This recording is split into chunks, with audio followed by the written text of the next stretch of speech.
A Venezia, per la prima volta in Europa, i maleodoranti secoli bui improvvisamente profumano di buono, grazie ad un'esotica bellezza che viene dall'Oriente. È la bizantina Teodora Ducas che nell'XI secolo sposa il doge Domenico Selvo.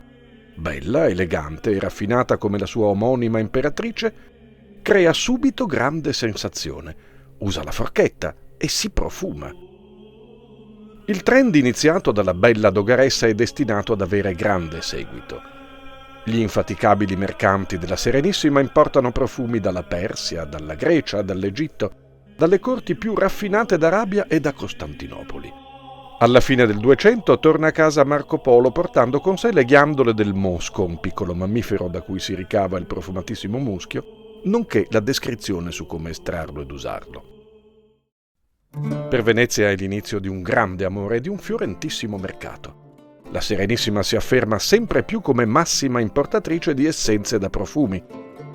Alla dogana sbarcano preziosi carichi di ambra grigia, zibetto, legni di sandalo, aloe, spezie odorose che i muschieri si contendono per creare nuove preparazioni. Dall'importazione alla lavorazione il passo è breve.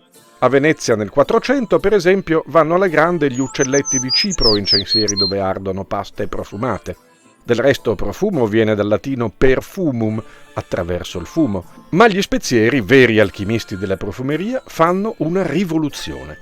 Diluiti in purissima acquavite nascono gli antenati dei moderni profumi ed eau de toilette.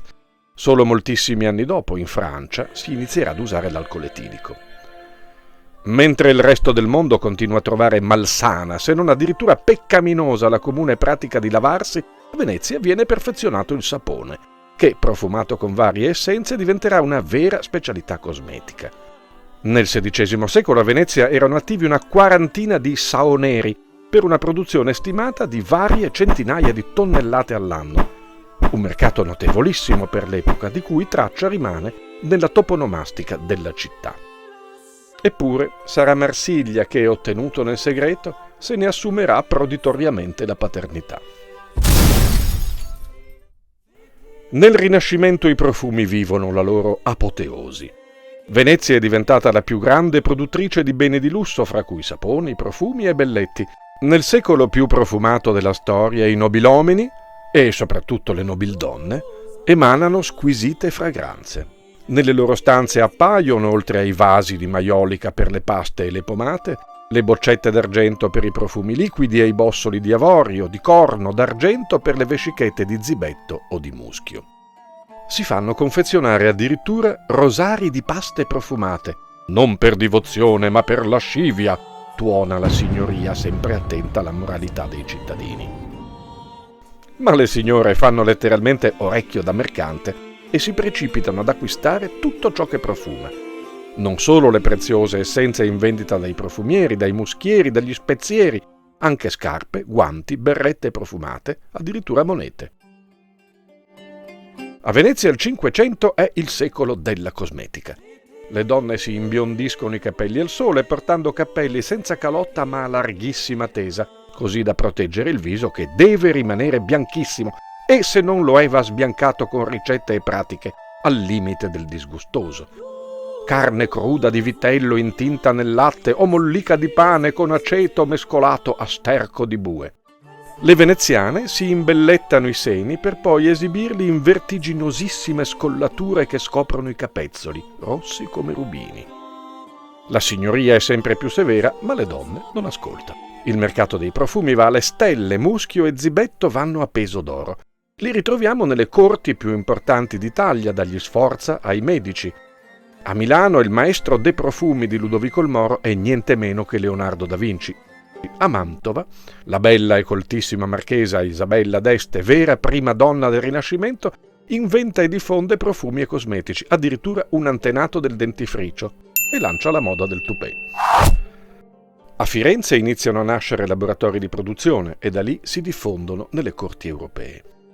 Anche stavolta lo dobbiamo a una giovane ed affascinante dama, Caterina de' Medici, che nel 1533 sposa il futuro re di Francia e si porta a corte il suo profumiere di fiducia Renato Bianco e le preparazioni dei frati di Santa Maria Novella. La Francia è entusiasta e Renato diventa René Le Florentin, il capostipite dei profumieri francesi. Italia e Francia competono in creatività e qualità.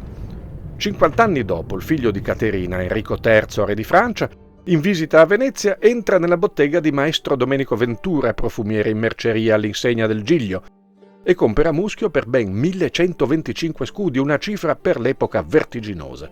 Ventura del resto serve la maggior parte dei sovrani e dei principi d'Europa perché nella sua bottega tien cose rare al mondo. La versione rinascimentale del By Appointment To, che ancora troviamo su alcune bottiglie di profumo. Venezia precorre i tempi anche negli aspetti più discutibili, le contraffazioni. Ne scrive Tommaso Garzoni, citando chi non esita in mille modi e maniere a falsificare tutte le specie di odori et profumi. Le botteghe dei profumieri assomigliano sempre più agli antri degli alchimisti, dove invece della pietra filosofale si cercano e si inventano nuovi aromi per dame e gentiluomini. Ciascuno ha le sue ricette, tutte naturalmente segrete. Ma siccome i veneziani conoscono già le oscure arti della pubblicità, con una strategia di comunicazione spregiudicata li rendono pubblici e concorrenziali in libri ed opuscoli. Difatti, gran rumore farà un libricino uscito nel 1555 a titolo I notandissimi segreti dell'arte profumatoria. 300 ricette per la cura personale, dalla cosmesi ai profumi, tutto l'universo femminile viene esplorato, dalla tintura dei capelli alle creme per il volto, dai dentifrici ai ritrovati per l'alito, ma soprattutto profumi. In ogni forma, solida, liquida, oleosa, addirittura in polvere per profumare tutto, dalla persona agli abiti fino ai guanti. E poi gli ingredienti: muschio, zibetto, resina di benzoino, legno di aloe, cannella di Ceylon, acqua di fiori d'arancio, rose di damasco, ambra grigia, ma anche estratti di fiori e di frutti. Questi stessi ingredienti profumano la Repubblica di Venezia anche nel secolo della sua splendida decadenza, il Settecento. Secolo che vede grandi nasi come quello di Casanova fiutare l'aria per seguire l'odorosa traccia di un'avventura amorosa, ma vede anche dame della buona società, come racconta Goldoni, adorate da devotissimi cavalier serventi che addirittura le perfumega, le cospargono di profumo. Anche in questo secolo, nel corredo delle dame e anche delle giovani spose, non può e non deve mancare la boccetta di profumo. L'arte della profumeria si irradia da Venezia in tutta Europa, in particolare in Francia e in Germania. Ovunque troviamo testimonianze di scienze, arti e mestieri della lunga tradizione lagunare. E non è un caso che proprio i nipoti di una profumiera veneziana, Caterina Gennari, i fratelli Giovanni Maria e Giovan Battista Farina, creino nel 1709 l'acqua di Colonia, ispirati dalla seicentesca Aqua Mirabilis del novarese Giampaolo Feminis, che però si beveva. Inizia la lunga storia di Grasse, la cittadina di profumieri, dove si producono le essenze floreali e di frutta tanto care alla bella e sfortunata regina Maria Antonietta. Poi, ahimè, nel 1797 arriva Napoleone e la Francia si prende tutto, Venezia e la supremazia nei profumi. È l'inizio dell'evo moderno dei profumi, via via nascono le grandi griffe internazionali ed italiane e le migliaia di profumi che oggi allietano i nostri nasi, dando loro sollievo dai moderni insulti olfattivi. In tutte queste multiformi fragranze, antiche e moderne, classiche o futuristiche, però, ci sarà sempre qualche antica molecola della grande storia veneziana dei profumi. Perché Venezia è stata, è e sarà sempre la città dove si respira il profumo della bellezza, della raffinatezza, dell'eleganza.